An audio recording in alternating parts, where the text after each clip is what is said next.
Olá, amigos. Estamos de volta com Boa Noite Rio Branco, aqui na sua TV Rio Branco, canal 8.1 SBT, Sistema Brasileiro de Televisão. Desde já, muitíssimo obrigado pela sua audiência, você que nos prestigia na nossa capital e também no interior. Nós temos aqui o apoio do Supermercados Araújo e também da Rimalto Autopeças, peças e acessórios para o seu carro nacional ou importado, ok? Vamos começar o programa de hoje falando em política.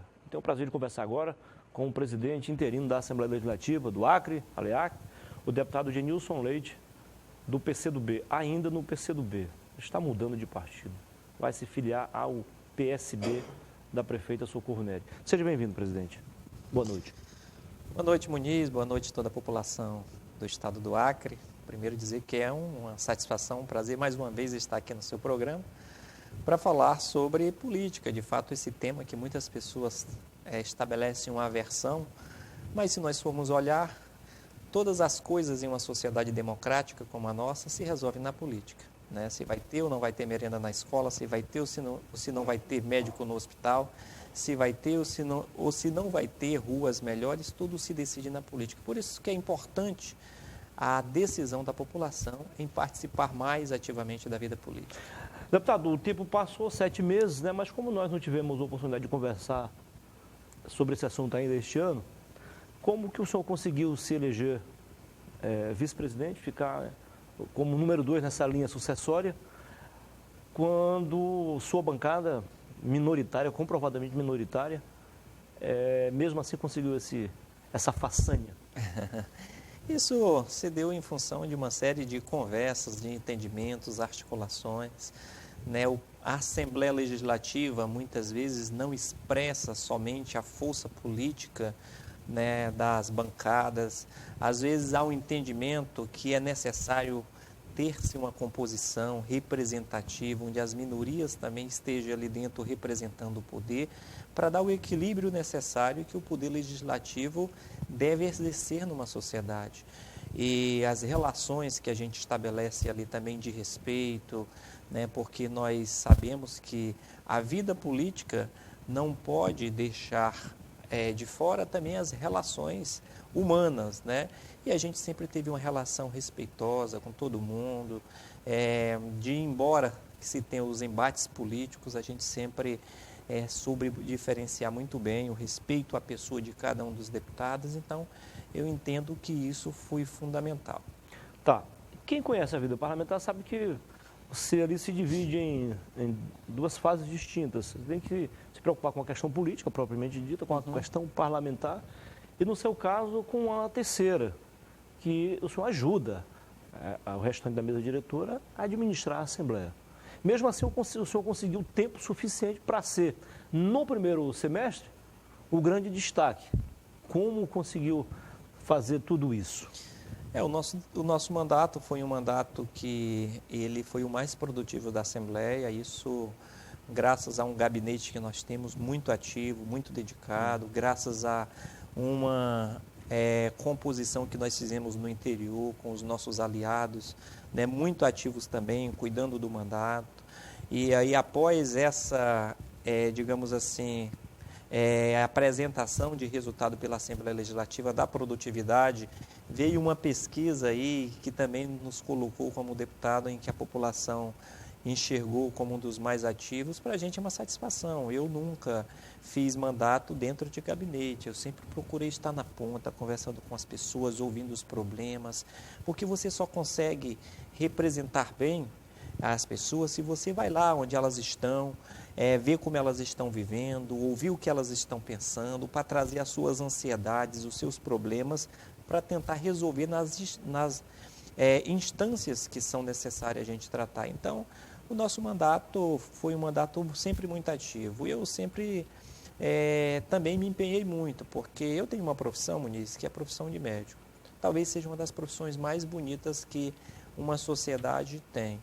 E quando me convidaram para entrar na política, eu sabia que eu não podia ir para a política só para ser mais do mesmo, né? Eu tinha que fazer a diferença, porque a minha profissão é uma profissão muito importante. Então, saindo da medicina, ou seja, deixando um pouco de lado a medicina, indo para a política, eu precisava entrar na política fazendo a diferença. E eu abracei este mandato que a população me confiou, né, com muita responsabilidade, com muito respeito, com muita dedicação. Eu sempre estou indo para as comunidades mais distantes, eu sempre estou nos bairros, então eu tenho me dedicado, né? Eu sou um político que não espero que as coisas aconteçam ao meu redor, eu busco fazer a minha parte, eu busco ver o que está acontecendo para ver onde é que a gente pode ajudar, entende? Fazer um pouco diferente. Tá, o fato de ser integrante da mesa diretora, cujo, digo, a maioria é integrante da bancada governista, não lhe inibe a continuar a fazer oposição. A gente sabe que o senhor nunca foi assim, de partir para o ataque, mas sempre que precisa, o senhor faz algumas críticas pontuais. O senhor continua a fazer isso? Sim, certamente. A gente sempre fez uma oposição, desde quando o governo atual assumiu, que é o Gladys, que eu costumo dizer que ele é uma pessoa bem intencionada, é um jovem aí que assumiu o governo do Estado e que a gente percebe que as movimentações dele é muito assim, com o intuito de fazer com que as coisas aconteçam, mas o seu governo não trouxe até este momento as respostas que a população estava precisando ou que foram prometidas. E a gente precisa cobrar isso, né? Porque a população resolveu fazer uma mudança muito radical. Quando retirou a Frente Popular, não retirou pouco não, retirou muito, né? Nos deixou muito pequenos. Se você der uma olhada, Muniz, hoje o atual governo tem tudo. Tem os 3 senadores, tem 7 deputados federais, tem quase 20 deputados estaduais, uns 18 deputados estaduais, tem a presidência da República, né, todos os cargos. A presidência da mesa diretora. A presidência da mesa diretora, então nos deixou, né, muito pequeno. E isso é uma demonstração que eles estão com muita força. Então, essa força representa também a possibilidade de fazer a mudança. E eles precisam trazer essa mudança que a população tanto esperou. E isso não está chegando a contento. A gente vê assim muita, digamos assim, patinação, muita ansiedade para fazer as coisas e as coisas acabam não saindo. Mudança de um para outro, aí o outro não dá certo, já muda para outro. Então o governo tem se perdido muito nisso. Entendi. E a gente sempre faz a crítica, né, com respeito à pessoa, né, de cada um dos políticos, mas a gente precisa fazer a crítica, claro, porque o nosso papel de oposição é esse. Só reforçando o que o senhor falou aí de mudança, e a capital perdeu feio para o interior. O governador é do interior, o presidente da Assembleia e o primeiro secretário também, o senhor tem base em Tarauacá, enfim, fizeram a festa do interior na capital. Foi a festa do Juruá, você vê que a turma ali do Juruá veio e a população resolveu acreditar a essa turma uma, né, confiança, né? E acaba que a responsabilidade foi tão grande que gerou uma expectativa também. Claro. E a população está esperando por isso. Deputado, o senhor já pronunciou-se oficialmente em relação aos 6 primeiros meses de governo lá na Assembleia. Aqui no programa, na sua opinião, em qual ponto o governo pecou mais e precisa acertar para que... Porque quando um governante erra, que paga a população, né? Não é a oposição, né? A população de um modo geral. E aí? Nós temos alguns pontos nevrálgicos que não são de agora, são problemas que já se arrastam de algum tempo. Né? Saúde é um problema. Segurança é um outro problema. E tem o desafio da produção, né? Mas vamos para os 2 problemas fundamentais, que é segurança e saúde. Eu sou do tipo de deputado que eu acho que é melhor a gente apresentar proposições para a segurança do que a gente subir na tribuna e dizer que tem que trocar de secretário porque ele não está dando certo. Né? Na verdade, os tempos que nós vivemos, Muniz, é o tempo em que a gente precisa dar as mãos com o sistema de segurança para poder encontrar uma saída. Por conta que nada flui numa sociedade se ela não é segura, se o cidadão não tem segurança de trabalhar, se o cidadão não tem segurança para produzir, se o cidadão não tem segurança para estudar. Nada flui. É verdade. Então, está na ordem do dia resolver os problemas de segurança pública do Estado. E não dar para a gente que representa um poder, eu sou uma parte daquele poder, do poder legislativo, de repente desclassificar todo o sistema de segurança ou chegar na tribuna da Assembleia e dizer que tem que trocar porque não está dando certo, com o intuito apenas de prejudicar politicamente o governo. Eu penso que a responsabilidade da segurança pública não é só do governo Gladson nesse momento. A responsabilidade da segurança pública é de todos nós. E nós precisamos fazer uma grande pactuação para ter uma sociedade mais de paz, mais de tranquilidade, para que a vida possa fluir. Esse é um dos grandes problemas. Deputado, na condição de um dos líderes da oposição, o senhor acha que, mesmo em desvantagem numérica, né, a oposição está cumprindo o seu papel na Assembleia ou o chamado fogo amigo acaba usurpando alguma coisa de vocês? Olha, a oposição tem sido muito coerente. Eu acho que os deputados que fazem parte da oposição ao governo, eles estão respeitando, né, as regras do jogo. E o que significa respeitar as regras do jogo? Significa você, nesses primeiros tempos de governo, dadas as condições e também a ambientação que o governo tem que passar por ela, a oposição não colocou até agora o governo em nenhuma saia justa com o intuito de derrubá-lo, né? Ela tem sido, inclusive, muito séria institucionalmente. Nós da oposição aprovamos os projetos que eram de interesse do Estado, né? Nós da oposição votamos no orçamento do Estado sem criar nenhum empecilho para que o governo pudesse planejar o orçamento de acordo com o que ele acha que precisa ser executado. Então, nós não fizemos nada disso, né? Nós estamos sendo muito respeitosos, né? O nosso papel ali é de entender tudo que a população nos disse. Ela disse, olha, nós estamos agora retirando vocês da antiga Frente Popular, nós estamos dando uma oportunidade aqui para quem era oposição, na pessoa do Gladson, e nós entendemos isso, essa mensagem da população. Então, nós não vamos fazer revanchismo, que nem o Aécio fez naquele tempo, que não aceitou a derrota, né? Nós não estamos fazendo isso, nós estamos torcendo para que o governo dê certo. Agora, nós vamos começar a cobrar, digamos. Mas o senhor reconhece assim, a legitimidade do governo? Sim, o governo é legítimo, né? O governo é legítimo.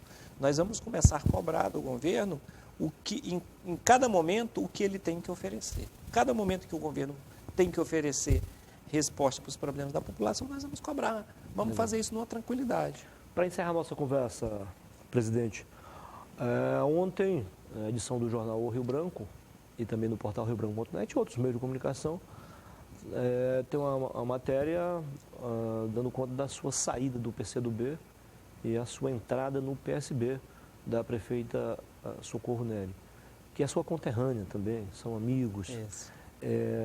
O que lhe deixou incomodado no PCdoB e o que lhe atraiu, além da amizade que o senhor tem com a prefeita, para o senhor ir para o PSB? Olha, a minha saída do PCdoB foi uma saída conversada com a direção do partido, né, com a minha base, sobretudo, com as minhas bases, sobretudo.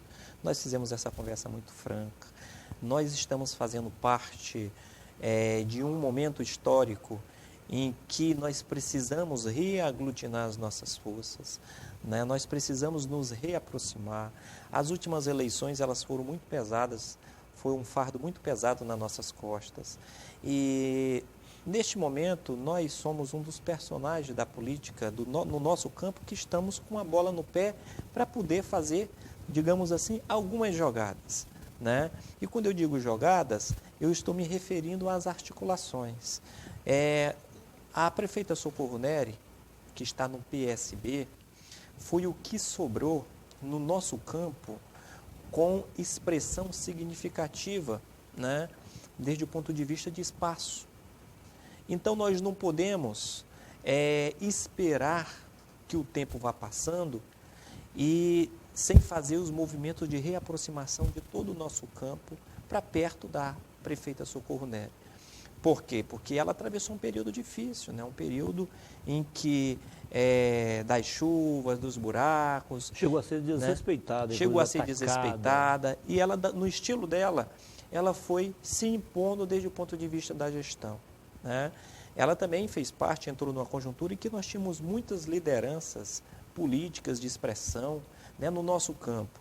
E muitas pessoas pensavam que a Socorro ia ser só mais um né? Uma pessoa ou um menino de recado. E ela, no estilo dela, foi imprimindo o estilo dela, a maneira de fazer gestão também. Hoje você olha para a cidade está se recuperando, se revitalizando, os espaços públicos estão melhorando, a educação fluindo, a saúde fluindo. Ela vive uma nova fase, né? Ela vive uma nova fase. Mas só com gestão você não se reelege. Então nós precisamos de ação política. De ação política. E nós precisamos reaproximar todo esse nosso campo. O senhor sonha então com uma aliança mais ou menos daquele mesmo tamanho da tradicional Frente Popular? Eu sonho em a gente reorganizar o nosso campo, né, com os personagens todos que nós conhecemos, que nós temos, né, e estou me dispondo nesse primeiro momento a ser um elemento de reconexão, né, onde a gente possa ir devagar, ouvindo as pessoas, né? Já fiz contato com alguns partidos, né? Já fiz contato com algumas lideranças políticas e eu acho que nós vamos iniciar um momento de conversa, de reaproximação, porque eu entendo que é fundamental. Se a gente perder a Prefeitura de Rio Branco, então sonhar com 2022 é muito mais difícil. Se você perdeu o início do programa, eu acabei de conversar com o presidente interino da Assembleia Legislativa, o deputado Genilson Leite, do PCdoB. Deputado, foi um prazer recebê-lo aqui. O senhor que marca essa nova fase do programa, um novo cenário, tudo feito com carinho e amor para o nosso telespectador, que é a nossa grande razão de existência. Muitíssimo obrigado e quis o destino que o senhor venha ao programa, não apenas como deputado, mas como membro da mesa diretora e hoje como presidente interino. Muito obrigado. Muito obrigado, Muniz. Muito obrigado à população que está nos assistindo, às pessoas que estão também nas nossas redes sociais nos assistindo. Dizer que é uma honra, né, poder mais uma vez estar vindo aqui trazer um pouquinho das nossas andanças e trabalhos. Muito bem. Depois do intervalo, eu volto com outra entrevista não menos importante para você. Em 2 minutos. Até já.